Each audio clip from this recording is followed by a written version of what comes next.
Caríssimos fiéis, eis que nós chegamos nos domingos depois de Pentecostes, aquele período do ano litúrgico caracterizado pela cor verde dos paramentos e que aos desatentos pode parecer não possuir nenhum significado específico. Seria assim, para esses fiéis desatentos, um longo período que juntaria todos os episódios da vida de Nosso Senhor que não se encaixariam em nenhum outro tempo. Seria aquele período lixeira do ano, em que os episódios seriam aleatórios e simplesmente seriam aqueles episódios que não se encaixam na Páscoa, em Pentecostes, no Natal ou na Epifania.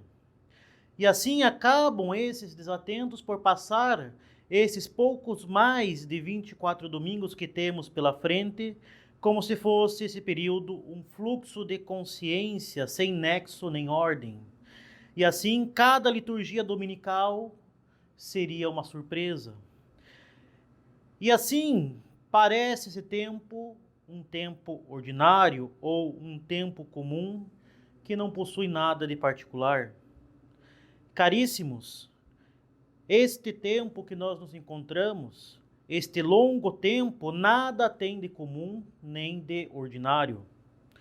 E se é verdade que ele não se foca em algum mistério específico da nossa redenção, como, por exemplo, a encarnação, a epifania, a paixão, a ascensão, isto não quer dizer de forma alguma que ele não possui um sentido profundo, verdadeiramente importante para a nossa vida espiritual.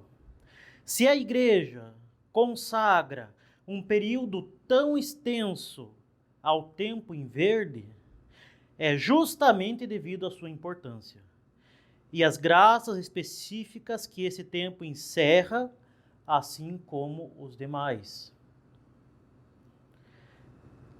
Se este tempo fosse um tempo desnecessário, se fosse um tempo de segunda ordem, ou o que seria ainda mais absurdo, uma espécie de férias da liturgia, não faria nenhum sentido consagrar um tempo tão longo de mais de 24 semanas para ele. Faria muito mais sentido aumentar os tempos que seriam considerados mais importantes. E ora, caríssimos, este não é o caso. A liturgia católica, com seu calendário litúrgico, foi formada por inspiração do Espírito Santo e nos foi legada pela santa tradição para render o culto devido a Deus e expressar da forma mais perfeita a fé católica. E na fé católica, nada há de banal ou comum. Além do mais, esse tempo já se encontra fixado, como nós os conhecemos, bem antes do século VI. Examinemos então, caríssimos, como devemos encarar esse tempo depois de Pentecostes e busquemos tirar o máximo de proveito desse tempo que, na prática, nós já iniciamos no domingo passado, o segundo domingo depois de Pentecostes, já que o primeiro foi reservado ao mistério da Santíssima Trindade. Não deixemos um período tão grande do ano litúrgico sem tirar proveito dele. Não deixemos ele passar como se fosse uma férias da liturgia. Justamente se ele é tão longo, é justamente porque ele encerra importantíssimas graças para nós. O que então nos reserva esse tempo, caríssimos? Esse tempo representa propriamente o nosso estado atual no mundo. É esta a sua grande importância para nós. O estado de peregrinos, caminhando com grande labor e sofrimentos para a vida eterna. E assim, caríssimos, é preciso, em primeiríssimo lugar, ter claro que o tempo depois de Pentecostes, como nós o chamamos, não é uma mera precisão temporal. Esse nome não foi dado porque a Santa Madre Igreja ficou sem ideias para denominar um período que nada teria de especial. Essa denominação tem todo o sentido desse tempo. Afinal de contas, o que se seguiu depois de Pentecostes, tendo nascido a Santa Romana Igreja com a infusão do Espírito Santo, foi o cumprimento da missão dada pelo Salvador de anunciar o Evangelho, de batizar, de administrar os sacramentos para a salvação de todos os homens. Em outras palavras, o cumprimento da missão de levar as almas para o céu, guiando-as nessa peregrinação em direção à vida eterna. E assim, caríssimos, este tempo depois de Pentecostes é o tempo da igreja, o tempo da missão da igreja, é o tempo do cumprimento da missão evangélica, que teve seu início em Pentecostes com o nascimento da Santa Amada Igreja e a descida do Divino Espírito Santo, e é o tempo em que nós nos encontramos caminhando para o céu. E é por isso mesmo, caríssimos, que esse tempo é o tempo da esperança, que é simbolizado pela cor verde. Nós nos encontramos nesta altura do ano litúrgico, no que as Escrituras chamam da plenitude dos tempos. A obra da redenção foi realizada. Nosso Senhor Jesus Cristo veio a nós, pregou a verdade, sofreu a paixão, foi morto, ressuscitou, subiu aos céus, enviou o Espírito Santo, nos deixando a Santa Igreja Católica, a única barca da salvação, e os sacramentos. Ele nos deixou, então, esta barca, que é a Santa Romana Igreja, com os seus ensinamentos e os sacramentos, que são os canais da graça, que nos conduzem à nossa pátria celestial no revolto mar desse mundo. Então nós temos a esperança de poder, com o auxílio certo de Deus, chegar à salvação. E a igreja vê assim na cor verde dos paramentos, o verde do ramo da oliveira trazido de volta à arca de Noé, pela pomba que ele soltara para identificar terra firme. É a esperança que nós temos diante desses meios que nós contemplamos, a igreja, o sacerdócio católico e os sacramentos. A esperança de que eles nos levarão à terra firme da vida eterna. Igualmente, caríssimos, temos na cor verde dos paramentos uma referência ao verde das plantas, que renascem nesse período de primavera e de verão no hemisfério norte. Claro, no hemisfério norte, afinal, o nosso rito é o rito romano, o rito de Roma. E é nesse período do ano, com a Páscoa e com Pentecostes, que nós vemos ressurgir as plantas e as flores e ir embora a neve do inverno. É esse o símbolo da vida espiritual que nasce em nós pela graça e que deve ser cultivada pela oração, pelos sacramentos e pela prática das virtudes, para podermos assim sempre crescer em santidade e nos dirigir ao céu. E como se estrutura esse tempo? A nossa vida presente vai ser abordada nos domingos futuros em 3 aspectos. O primeiro vai fazer referência ao passado, à festa de Páscoa, trazendo imagens do banquete pascal e de passagens evangélicas de Nosso Senhor enquanto taumaturgo, com vários milagres realizados por ele.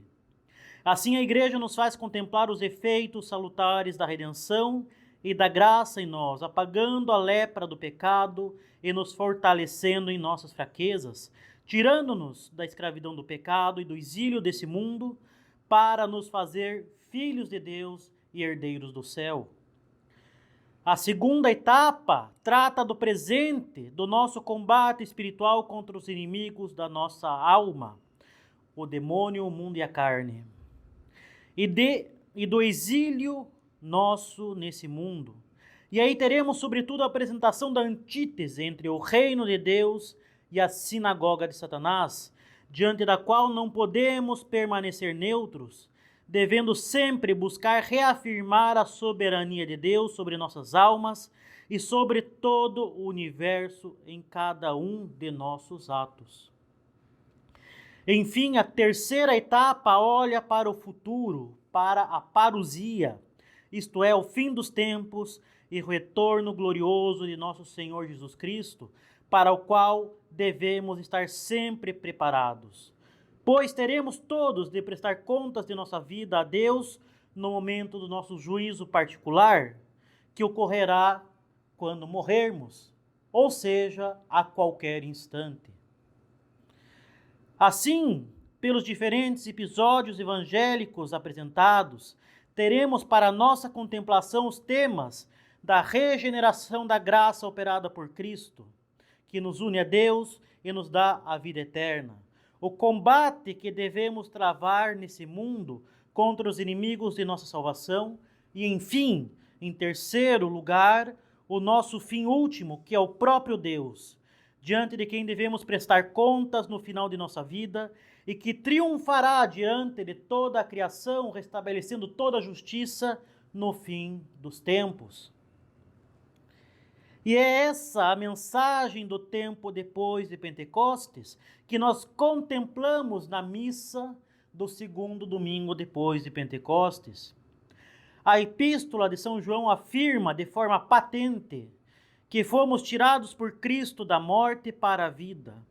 Isso pelo seu amor que fez com que ele desse a sua vida por nós no alto da cruz. E temos aí o primeiro ponto, que é o ponto da redenção. Nós conhecemos o amor de Deus e devemos ser também movidos pelo seu amor, combatendo o espírito do mundo e dirigindo os nossos atos para ele. E temos aí o segundo tema, o combate espiritual e a nossa santificação, para assim termos a vida eterna. E aí nós temos o terceiro aspecto desse tempo depois de Pentecostes, que é o nosso juízo e a nossa eternidade. Terceiro tema. Mas para isso, caríssimos, nós temos ainda o Evangelho dos convidados para as núpcias, que nos mostra que Deus chama a todos para o banquete nupcial, isto é, para a união de nossa alma com Deus pela graça. E aí, o primeiro tema, o tema da redenção. Mas para isso devemos nos desapegar dos bens do mundo e ter Deus como nosso bem supremo. E para isso, nós nos deparamos com o combate espiritual, que é o segundo tema. Não fazendo como os convidados que recusaram o convite do Senhor para cuidar de seus interesses particulares. E esses convivas que foram convidados para o banquete da vida eterna, mas desprezaram esse convite, preferindo os bens e prazeres do mundo, e por isso mesmo preferindo o príncipe desse mundo, que é o demônio, não terão a salvação. E aí temos o nosso terceiro tema verde, que é o juízo de Deus. Enfim, nesse mesmo sentido, a coleta pede a Deus a graça de amar e temer o seu santo nome, pois ele nunca abandona aqueles que o amam. Resumindo a mensagem de esperança que dá o tom verde destes domingos. Caríssimos, que os domingos verdes não sejam ignorados por nós, mas que aproveitemos bem as graças que eles nos reservam, como quer a nossa Santa Madre Igreja. Que, seguindo o ensinamento do grande mestre da vida espiritual, o abade beneditino Dom Columba Marmion, cujas obras são extremamente frutuosas, busquemos a santidade pela imitação de nosso Senhor Jesus Cristo, através da meditação da sua vida, principalmente pelo proveitoso e diligente acompanhamento do ano litúrgico. E a oração mental, a meditação católica, é essencial para isso. assim como ela é essencial para a nossa salvação. Isso deve estar bem claro, pois é a meditação que nos dá a direção que devemos seguir, seguindo o exemplo de nosso Senhor Jesus Cristo. É a oração mental, a meditação que nos mostra as virtudes que devemos adquirir e nos move a amá-las e praticá-las. E se a meditação for feita junto da igreja, quão proveitosa ela será. Caríssimos, isso deve ficar muito, mas muito claro para todos. Nenhum domingo do ano litúrgico deve ser uma surpresa para nós. Nós não podemos chegar, olha, é branco. Olha, agora é roxo. Olha, agora é branco de novo. Agora é vermelho. Nossa, agora é verde. Não, de forma alguma. O ano litúrgico serve justamente para colocar diante dos nossos olhos todos os mistérios da vida de nosso Senhor. Serve não somente para isso, mas serve para invocar as graças que nós mais precisamos para a nossa vida católica e para a nossa salvação. Serve para que nós possamos imitar nosso Senhor e praticar as virtudes que vão nos salvar. Por isso, não somente devemos estar passo a passo com o ano litúrgico, mas devemos já saber qual vai ser o próximo domingo, qual vai ser o próximo evangelho e ruminá-lo ao longo da semana. Nenhum domingo deve ser uma surpresa para nós, mas devemos sempre meditar e ruminar durante a semana o evangelho dominical. Aliás, o próprio sermão não é um mero entretenimento para deixar a missa mais interessante, mas um meio para que se possa ter as disposições necessárias para bem aproveitar as graças que a missa dominical proporciona, além de um importante auxílio para a meditação das leituras litúrgicas. Pela meditação do ano litúrgico, temos a meditação de todo o mistério da nossa salvação. E temos ainda todos os modelos de santidade, que são os santos. E temos o meio de pedir todas as graças que precisamos para nos salvar. Pelo ano litúrgico, nós rezamos com a igreja.